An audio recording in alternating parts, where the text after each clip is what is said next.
আসসালামু আলাইকুম প্রিয় শিক্ষার্থী বন্ধুরা, আজকে তোমাদের যে বিষয়টা আলোচনা করব ভগ্নাংশের উপর আলোচনা করব।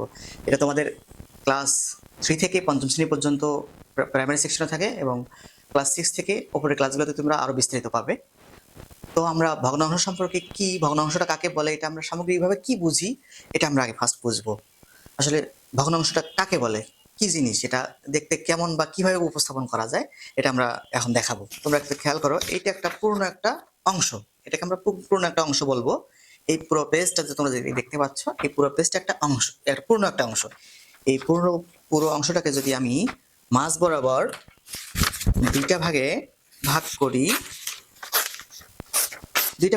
তখন এটা হবে, একটাকে বলবো আমরা 2/1 অংশ, 2/1 অংশ বলবো। এবং যখন দুইটাকে আমরা এভাবে উপস্থাপন করবো, তখন দুইটাকে বলবো আমরা 2/2 অংশ। এই পূর্ণ অংশটাকে যদি আমরা আবার ভাগ করি, ভগ্নাংশগুলো যখন আমরা করব তখন সমানভাবে ভাগ করতে হবে, তাছাড়া হবে না, কম বেশি করা যাবে না। এইভাবে আমরা যদি করি,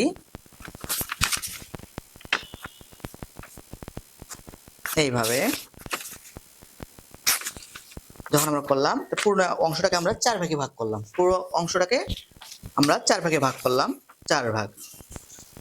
এই 4টা ভাগের যখন একটা ভাগ আমরা বের করে দেখাবো, তখন বলবো আমরা 4/1 ভাগ।